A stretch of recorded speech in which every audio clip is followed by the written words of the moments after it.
तो कैसे आप सभी, जैसा कि आप लोगों को बतलाया जाता है कि क्लास में टेस्ट होने के बाद आंसर की आप लोग को यूट्यूब अपलोड किया जाएगा। तो यहाँ अपलोड आपका एमसीक्यू प्लस सब्जेक्टिव का डिटेल में डिफाइन करके क्वेश्चन आंसर भी आप लोग को यहाँ मिल जाएगा।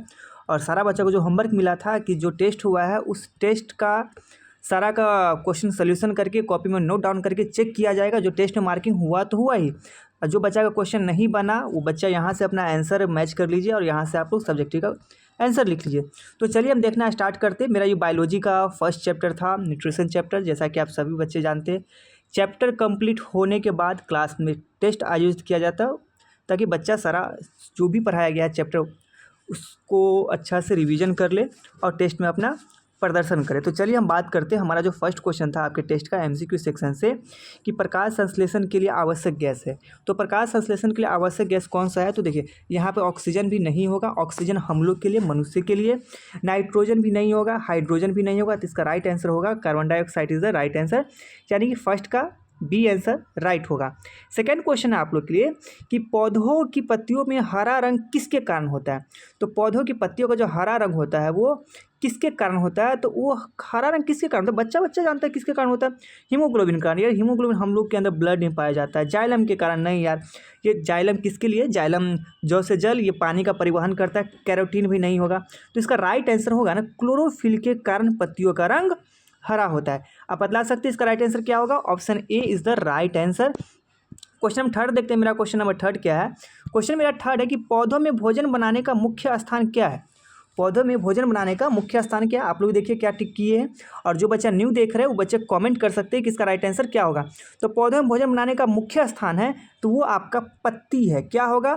जड़ नहीं है, तना नहीं है, फूल नहीं है। तो इसका राइट आंसर क्या हो जाएगा? पत्ती is the right answer. Third का बी होगा। प्रकाश संश्लेषण के दौरान कौन सी गैस निकलती है? जब प्रकाश संश्लेषण की प्रक्रिया होती है तो उसके दौरान कौन सी गैस निकलती है? तो नाइट्रोजन नहीं निकलती है, ऑक्सीजन निकलती। क्या निकलती है? ऑक्सीजन गैस निकलती है। कार्बन डाइऑक्साइड ये यूज़ करता है। हाइड्रोजन भी नहीं निकलता है। तो इसका राइट आंसर होगा सी, प्रकाश संश्लेषण के दौरान कौन सी गैस निकलती है? तो oxygen, O2 is the right answer होगा। ठीक है। क्वेश्चन नंबर हम 5 देखते हैं कि अमीबा में पोषण की विधि है। अमीबा में पोषण की कौन सी विधि है? तो अमीबा में पोषण की कौन सी विधि है? तो इसका आपका राइट आंसर हो जाएगा स्वपोषी तो है नहीं, परपोषी तो है नहीं, मृतजीवी है नहीं। तो इसका राइट आंसर हो जाना चाहिए परपोषी होना चाहिए। क्या होना चाहिए? परपोषी होना चाहिए। स्वपोषी तो होगा नहीं। स्वपोषी आपका सभी हरे पौधे आते हैं। अमीबा एक हरा पौधा नहीं है, यह एक कोशिकीय जीव है। मृतजीवी भी नहीं होगा और सहजीवी भी नहीं होगा।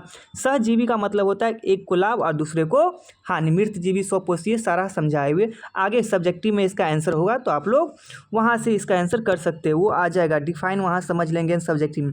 पहले ऑब्जेक्टिव में पूरा अच्छा से, ये सारा ऑब्जेक्टिव मोस्ट भी आए 100% आपके एग्जाम में आएगा ही आएगा, गारंटी आएगा।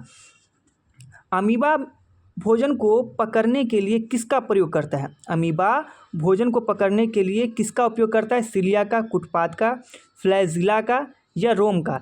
तो ये प्रयोग जो करता है ना भाई, सब कूटपाद का प्रयोग करता है। किसका? कूटपाद का प्रयोग करता है। ऐसा ऐसा करके जो अमीबा का बना रहता है, आप लोग को बतलाए हैं डायग्राम क्लास में, आप लोग को डायग्राम भी इसका बनवाए हैं, करवाए भी, हम चेक भी किए। चलिए क्वेश्चन नंबर 7 देखें। मेरा क्वेश्चन नंबर 7 क्या है कि मनुष्य में पाचन की प्रक्रिया कहाँ से शुरू होती है? तो मनुष्य में पाचन की प्रक्रिया सभी जानते हैं कि मनुष्य में जो पाचन की प्रक्रिया है वो आपके मुंह से शुरू होता है। कहाँ से शुरू होता है? मुंह से होता है। मुंह के बाद जाता है ऑस्कोफेगस में जाता है, ऑस्कोफेगस के बाद जाता है अमाशय में जाता है, अमाशय के बाद जाता है छोटी आंत में जाता है, छोटी आंत बड़ी आंत, और फिर बड़ी आंत के कहाँ जाता है? ये सारा बच्चा जानते हो। कमेंट करो जल्दी से कि बड़ी आंत के आगे कहाँ जाता है भोजन जो हम खाते हैं। चलिए आगे हम देखें। लार में पाए जाने वाला एंजाइम है। लार जो हम लोग के मुंह में आता है, हम लोग लार की सहायता से ही हम लोग भोजन को खा पाते हैं और ग्रहण कर पाते हैं। तो हमारे लार में पाए जाने वाला एंजाइम है amylase is the right answer होगा। क्या होगा इसका? अमाइलेज, बी इसका राइट आंसर होगा। क्या होगा इसका राइट आंसर? बी। हमारे लार में पाए जाने वाला एंजाइम कौन है? तो अमाइलेज है। चलिए क्वेश्चन नंबर 9 है मेरा कि पेट में प्रोटीन का पाचन किस एंजाइम से होता है? एमाइलेज, पेप्सिन, माल्टोज या लैक्टोज किसके कारण होता है? तो हम इसका बोलेंगे पेप्सिन बोलेंगे। क्या बोलेंगे? एमाइलेज नहीं है, पेप्सिन से होता है। किस एंजाइम से होता है? पेप्सिन। ये सब का नाम थोड़ा सा अजीब है। चलो आगे देखिए, पेट में कौन सा अम्ल पाया जाता है? ये यूकेजी का भी बच्चा इसका आंसर बता सकता है कि हमारे पेट में कौन सा। सल्फ्यूरिक नहीं, H2SO4, हाइड्रोक्लोरिक नहीं, हाँ सॉरी क्या, हाइड्रोक्लोरिक ही पाया जाएगा। कौन सा पाया जाएगा? हाइड्रोक्लोरिक अम्ल पाया जाएगा, नाइट्रिक नहीं, एसिटिक नहीं। ठीक है, तो हम पेट में कौन सा अम्ल पाया जाता है? हाइड्रोक्लोरिक, जिसको हम शॉर्टकट में बोलते हैं HCl।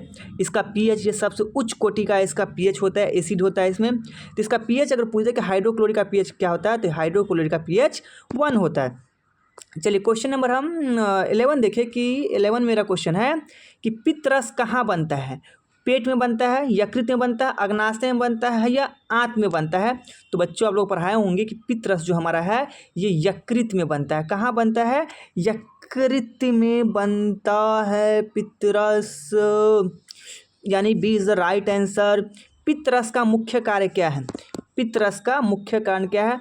वसा का पाचन या वसा का इम्लिशीकरण करना या प्रोटीन का पाचन या स्टार्च का पाचन? तो इसका बाबू कार्य है वसा का इम्लिशीकरण करना। ये इसका B is the right answer होगा। चलिए क्वेश्चन नंबर हम 13 देखें कि 13 में क्या क्वेश्चन था। आप लोग के पास में टेस्ट पेपर का नोट्स भी होगा, यानी टेस्ट क्वेश्चन पेपर है तो क्वेश्चन पेपर में टिक करते जाइए, सब्जेक्टिव का क्वेश्चन कॉपी में लिखते जाइएगा। चलिए हम बात करें कि भोजन का पूर्ण पाचन कहाँ होता है। अब इससे पहले बताया है कि भोजन का पूर्ण पाचन पेट में, छोटी आंत में, बड़ी आंत में। तो इसका राइट आंसर हो जाएगा छोटी आंत में। कहाँ इसका पूर्ण पाचन होता है? छोटी आंत में। कार्बोहाइड्रेट का अंतिम उत्पाद है, कार्बोहाइड्रेट का अंतिम उत्पाद अमीनो अम्ल, ग्लूकोज, फैटी एसिड या ग्लिसरॉल। तो इसका अंतिम उत्पाद जो होता है ना, ग्लूकोज होता है। क्या होता है? Glucose is the right answer. Protein का अंतिम उत्पाद है ग्लूकोज, अमीनो अम्ल, फैटी एसिड या लैक्टोज। तो इसका आंसर होगा प्रोटीन का अंतिम उत्पाद है। अगर प्रोटीन का अंतिम उत्पाद है तो इसका राइट आंसर होगा अमीनो अम्ल। ठीक है। वसा का पाचन मुख्यतः कहाँ होता है? तो वसा का पेट में, बड़ी आंत में, छोटी आंत में, मुंह में। तो इसका वसा का पाचन भी होता है तो छोटी आंत में होता है। कहाँ होता है? छोटी आंत में होता है। मनुष्य के दांतों की कुल संख्या होती है। इसका आंसर तो हम नहीं बताएंगे। इसका जो जिस बच्चा का गलती होगा उसका चर्बी फाड़ जो मार लगेगा वो क्लास में लगेगा। तो देख लो, और अपना हाथ अगर लग रहा है कि मेरा गलती है तो अपना शरीर पे ध्यान देना शुरू कर दो। अगर ये क्वेश्चन नंबर 17 का आंसर गलत रहा तो। भोजन का अवशोषण मुख्यतः कहाँ होता है? पेट में होता है, छोटी आंत में होता है, बड़ी आंत में होता है। तो इसका भोजन का अवशोषण मुख्यतः कहाँ होता है? तो इसका भी होता है छोटी आंत में होगा। कहाँ होगा? छोटी आंत में होगा। ठीक है। बड़ी आंत का मुख्य कार्य क्या है? इसका भी तुम आंसर नहीं बताएंगे कि इसका आंसर क्या होगा। जल्दी से कमेंट करके बताओगे तुम लोग। ठीक है, चलो 19 का हो गया। अब हम देखें क्वेश्चन नंबर, भाई जल्दी करना होगा क्योंकि क्वेश्चन है 40, हमको लग जाएगा टाइम ज़्यादा, वीडियो बन जाएगा ज़्यादा लंबा, तो फिर आप लोग ज़्यादा बोलोगे। चलो, स्वपोषी पोषण का उदाहरण है स्वपोषी ऑटोट्रॉफिक न्यूट्रिशन। मनुष्य, परपोषी, हेट्रोट्रॉफिक। परजीवी पोषण का उदाहरण है परजीवी पोषण का उदाहरण। जल्दी से कमेंट करके बता दो क्या होगा इसमें। एक को लाभ, एक को हानि, तो अमरबेल ही होगा। उसके बाद हम देख रहे हैं सहजीवी पोषण का उदाहरण है। सहजीवी, एक दोनों को फायदा, हमको भी फायदा, तुमको भी फायदा, तो किसको आंसर जाएगा? लाइकन जाएगा, इज द राइट आंसर। उसके बाद कीट भक्षी पौधे का उदाहरण है पिंचर या पंचर प्लांट। इसका राइट आंसर 23 का पिंचर प्लांट। उसके बाद हम बात करते हैं पाचन तंत्र का सबसे लंबा भाग है। तो छोटी आंत, बड़ी आंत। अब बताओ सबसे लंबा भाग कौन सा है? छोटी आंत जिसकी लंबाई होती है 6.6 से 7 मीटर होता है। इसकी लंबाई 6 से 7 मीटर, और इसकी मोटाई की बात करें हम तो 2.3 या 2.5 इसकी मोटाई होती है। लार किस ग्रंथि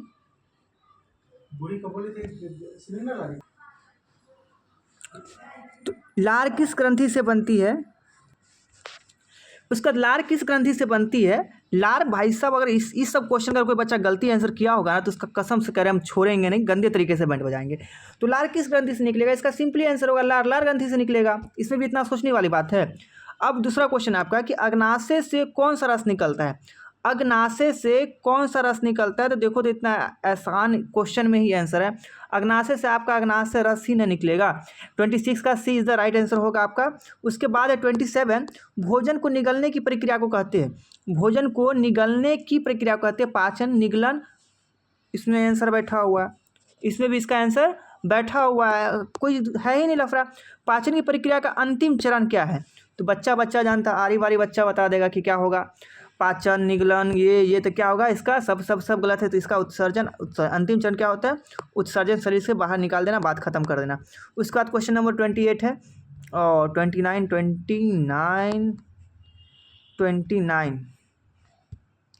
किधर चला गया? 28, हाँ इधर है 29, हाँ। बड़ी आंत की लंबाई लगभग होती है। तो बड़ी आंत की लंबाई 1.5 मीटर होती है, छोटी आंत की 6 से 7 मीटर होती है।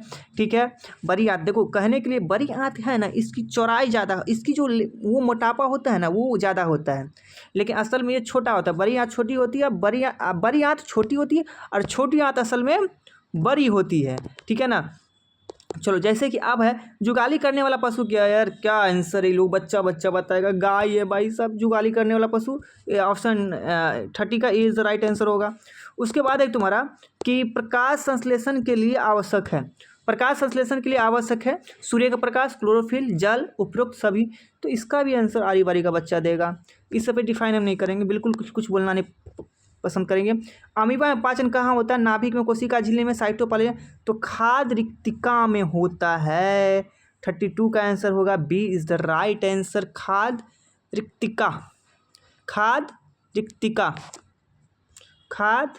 रिक्तिका इज द राइट आंसर होगा। उसके बाद है कि पाचन एंजाइम क्या होता है? हार्मोन होता है, रासायनिक पदार्थ होता है, पाचन में सहायक प्रोटीन होता है, यह एक गैस होता है। तो पाचन में सहायक एक प्रोटीन होता है। क्या होता है? पाचन में सहायक एक प्रोटीन होता है। अब आगे हम बात करते हैं कि हाँ 34, भोजन को छोटे छोटे अणुओं में तोड़ने की प्रक्रिया है। भोजन को छोटे अणुओं में तोड़ने की प्रक्रिया है। पाचन, श्वसन, उत्सर्जन या परिवहन। भोजन को छोटे छोटे अणुओं में तोड़ने की प्रक्रिया है। पाचन, श्वसन, उत्सर्जन या परिवहन। तो इसका राइट आंसर होगा पाचन is the option A is the right answer, पाचन। कीटभक्षी पौधा कहाँ पाए जाते हैं? नाइट्रोजन की कमी वाली मिट्टी में, रेगिस्तान में, पर्वतों में, कहाँ पाए जाते हैं? तो नाइट्रोजन की कमी वाली मिट्टी में। 35 का राइट आंसर ए होगा। उसके बाद मनुष्य में भोजन का अस्थायी भंडारण क्या होता है? ए पेट में, छोटी आंतें, बड़ी आंत में, तो इसका भी है पेट में। कोनो परमानेंट वाला अच्छा है, परमानेंट वाला सिस्टम हो जाता है तो लोग को भूख ही नहीं लगता है ना। चलो हम आगे बात करते हैं। 36, 37, 38, 39, एक क्वेश्चन छूट गया है इसमें। छोटी आंत की दीवारें पे क्या पाई जाती है? रोम, कोशिका, बाल या विल्ली मौसी नहीं भाई साहब, वो ऐसा संरचना होता है, उसी को हम विल्ली कहते हैं। ठीक है, विल्ली का कार्य क्या है? पाचन करना, पाचन अवशोषण बढ़ाना, गैस बनाना या भोजन बनाना। भाई साहब क्या बना दो? बोल दो एलपीजी बहुत महंगा चल रहा है, तो एलपीजी वाला ही एलपीजी का काम ही करेगा। तो एलपीजी का काम ना करके यहाँ पे क्या करेगा? पाचन नहीं करेगा, गैस नहीं बनाएगा, विली नहीं, तो अवशोषण बढ़ाना। क्या होगा इसका राइट आंसर? अवशोषण बढ़ाना, B is the right answer. B मस्त समझ लेना यार। चलो, असंतुलित आहार में क्या होना चाहिए? संतुलित आहार में क्या होना चाहिए? 3 को हम और पढ़ लिए। संतुलित आहार में क्या होना चाहिए? केवल कार्बोहाइड्रेट, केवल प्रोटीन, सही पोषक तत्व या केवल वसा? तो इसका राइट आंसर बच्चा बच्चा बताएगा। सभी पोषक तत्व, सभी पोषक तत्व। ये सारा 39 क्वेश्चन आप लोग देख लिए, हो गया। और 48 क्वेश्चन होगा जिसका राइट आंसर सी होगा। फिलहाल यहाँ पे 40 क्वेश्चन नहीं लिख पाए हैं, तो आप लोग देख लीजिएगा, क्योंकि इसमें देखो आपका वो टेस्ट पेपर अलग था, इसमें आंसर शीट भी तैयार किया गया है। तो आप लोग आंसर यहाँ देखेंगे, हम आंसर 1 से देखना शुरू करेंगे। देखो पहला क्या है, पोषण। तो पोषण क्या है यार, आप लोग इतना अच्छा तरीके से लिखवाए हैं, समझाए हैं, याद करवाए हैं। पोषण कहते हैं जीवों द्वारा भोजन प्राप्त करने और उससे ऊर्जा वृद्धि तथा शरीर के रख रखाव के लिए उपयोग करने की प्रक्रिया को हम पोषण कहते हैं। वे प्रक्रिया, वे प्रक्रम जिनके द्वारा जीव पोषक तत्व को ग्रहण करके उसका उपयोग करते हैं, वही पोषण कहलाता है। ये दो तरह का डिफिनेशन है, लेकिन ये ज़्यादा इज्जत से लग रहा है, तो इसलिए हम आप लोग के लिए लिख दिए। आप लोग जो बच्चे हैं कॉपी में नोट डाउन कर लीजिए, या जिसको याद है वो बहुत अच्छी बात है। उसके बाद है आपका स्वपोषी। क्या है बाबू, स्वपोषी। स्वपोषी हम लोग क्या है, स्वपोषी है परपोषी, तो हम लोग एक परपोषी है।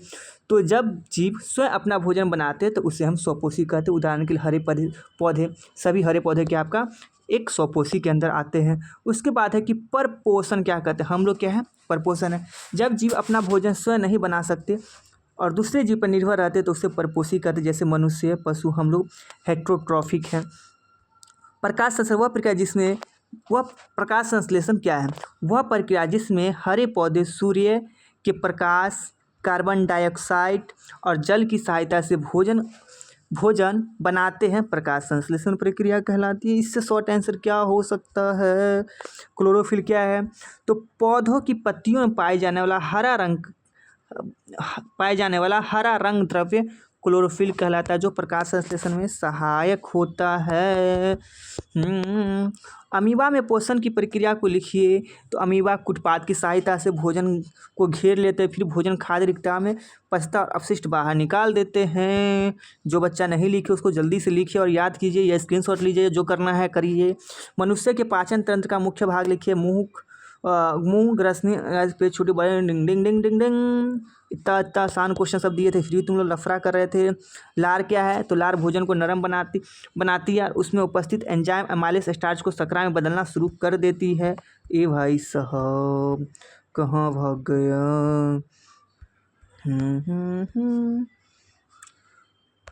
हाँ ये था क्वेश्चन नंबर 6 पे थे हम लोग ना, जूम कर लेते ताकि डिस्टर्ब ना हो।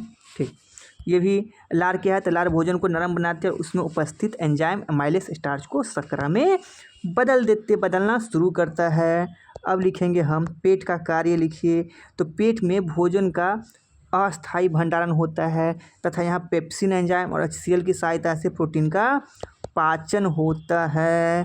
9 तक हो गया। अब हम देखेंगे 10। क्वेश्चन नंबर मेरा 10 में क्या है, 10 में है कि छोटी आंत का कार्य लिखे। अभी सिर्फ छोटी अंटी, चलिए छोटी आंत का कार्य क्या है, तो छोटी आंतें भोजन का पूर्ण पाचन होता है और पोषक तत्वों का अवशोषण होता है। छोटी आंतें भोजन का पूर्ण पाचन होता है और पोषक तत्वों का अवशोषण होता है छोटी आंत में। उसके बाद जाता है बड़ी आंत में।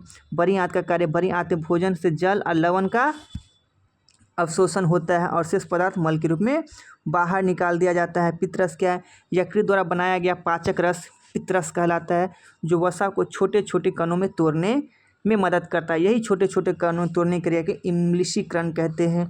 देखो कितना ऑब्जेक्टिव से क्वेश्चन यहाँ मिल रहा है। पाचन एंजाइम क्या होते हैं, तो वे प्रोटीन प्रकृति के रासायनिक पदार्थों जो भोजन को छोटे छोटे अणु तोड़ते हैं, पाचक एंजाइम कहलाते हैं। दांतों के प्रकार लिखकर तनक, रद्दनक, अगर चवर्णक, इंसीजर, कैनाइन, प्रीमोलर, मोलर।